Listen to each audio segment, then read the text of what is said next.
Okay, so I'm going to be giving the Drash tonight. You may all be seated.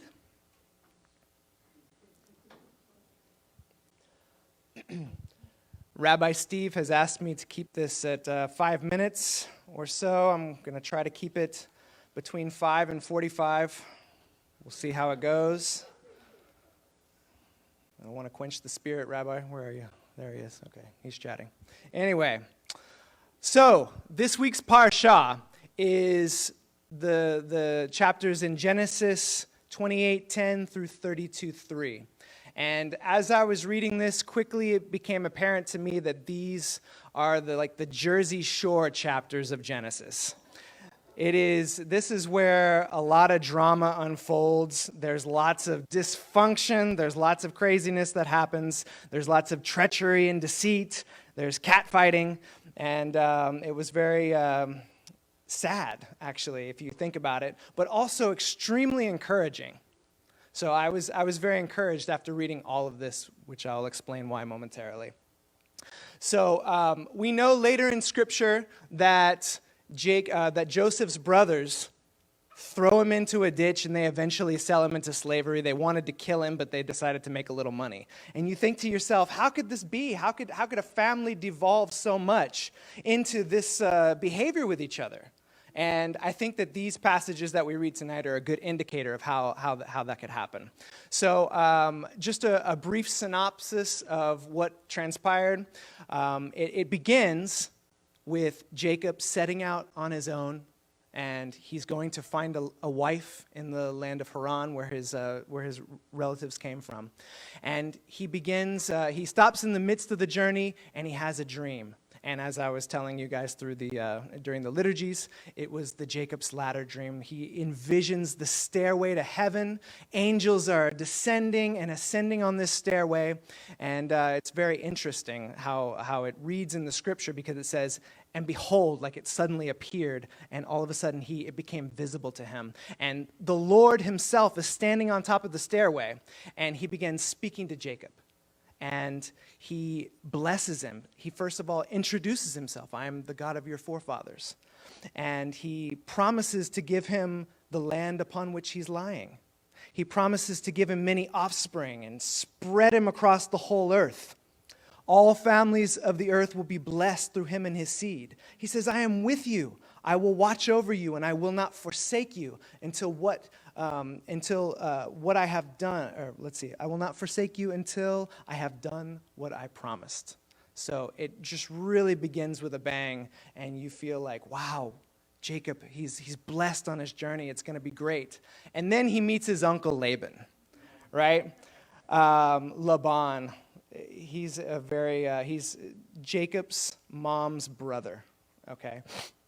And just what a character Laban is. So Jacob, he reconnects with his relatives in Haran, and the first person he sees is Rachel, and he falls head over heels for this girl. She's so beautiful, and he helps her out with watering the animals, and then she introduces him to her uncle, or to her father Laban, and they introduce each other, and then Jacob and Laban work out an arrangement. Jacob says, I want to marry your daughter. Laban says, okay, work for me for 7 years, and I'll let you marry her. And Jacob faithfully does this, right? However, on the night, he's worked all 7 years. On the night of the marriage, you know what happens. He goes into the marriage tent, and they commence with being married. You know what I'm saying? And the next morning when the sunrise comes, he lifts the veil, and behold, it's Leah, Rachel's not as attractive sister. Now, the scripture doesn't really describe her. It just says that she has weak eyes. I don't know what that means, but the implication is it was Leah, you know? That's the impression that I get when I read it. I thought it was pretty funny. But anyway, so Jacob's like, Laban, what did you do? I thought it was Rachel.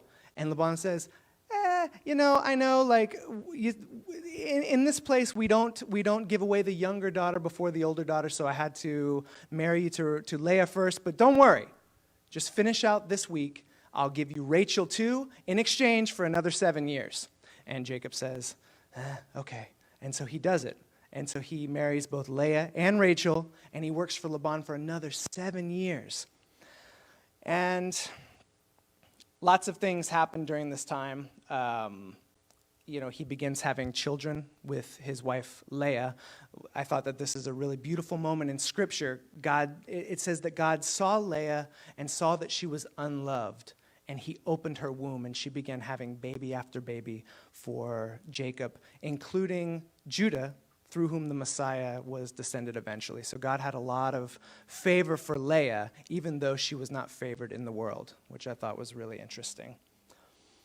And throughout this whole part, there's just a lot of rivalry between the sisters. The sisters are competing for who are going to have the most babies. And, Rachel, the loved one, eventually becomes really discouraged because she can't have kids. And it looks to me like she even goes a little insane about the whole matter. She eventually goes up to Jacob and she says, "Give me children or I'm going to die." And Jacob says, "Whoa, am I God that it has closed your womb? It's not me. It's, you have to take it up the chain a little bit." And so, but eventually, she gives her servant to Jacob, her maidservant, and Jacob has a baby through the maidservant, and Rachel feels vindicated from that. But he just, there's lots of competition between the sisters. And there's this one incident that happens where Leah's son, Reuben, is out pulling mandrakes from the field. Does anybody, raise your hand if you know what a mandrake is? I didn't know. I had to Google it. They're like these medicinal roots, and you can actually use them for herbs, and they used them for a lot of occult practices back then. They even said that they're hallucinogenic. So I don't know why Rachel was so wanting the mandrakes, but she wanted them. And so Leah was like, "Well, fine, you can have my son's mandrakes, but you have to let me be with Jacob tonight." And Rachel's like, "Okay, fine, take him, give me the mandrakes." And it was this weird moment that I love that Scripture paints these moments. They're just so strange, it has to be true, right? So eventually, Rachel does conceive. It says that, but God remembered Rachel. He didn't forget her. And she conceived and she had Joseph. And that was a big blessing for her. Then occurs this trickery. Jacob tries to shyster Laban a little bit by breeding his sheep in a weird way so that Laban get all the weak sheep and he gets all the strong sheep. And then in the middle of the night, one night, he gets all of the things and he sends everybody and all of his sheep away. And he tries to run away from Laban, and Laban finds out after 3 days and goes and catches up with him. And then they have this argument, and then they have a truce, and they build a big mound of rocks.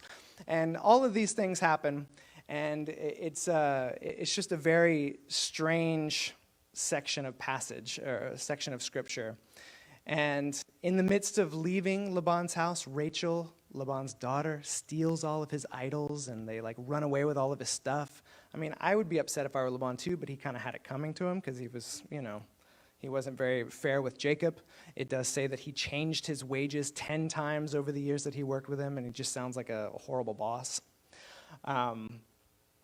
So eventually they make a truce, and they separate ways, and the scripture, the passage ends, the Parsha ends with, as Jacob was leaving, he said he saw a company of angels, it's just like this little throwaway line. You don't even see it, but it's a company of angels, and he blesses that place, and he names it. I didn't write down the name, but he named it for after seeing those angels. So very interesting stuff. My key takeaways as I read this, I really thought about my own family dynamics.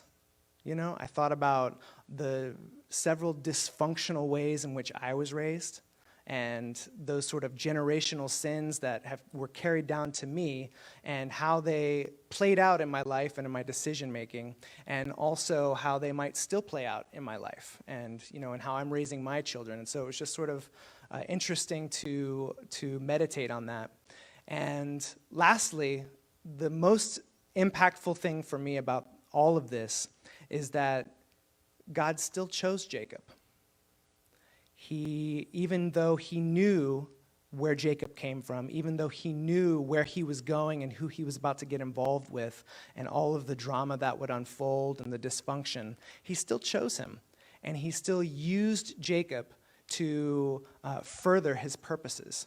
And I found that to be extremely encouraging, because even though each of us in this room are broken people, none of us are perfect, and we're even messed up in a lot of ways.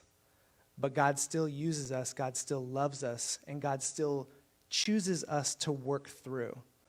And I think that it's easy to get bogged down in our little world and in the relationships and the various struggles that happen. But just remember that God is a part of it all, and he sees us and he sees you, and he wants to work through each of you and me. So that's my message. Shabbat Shalom.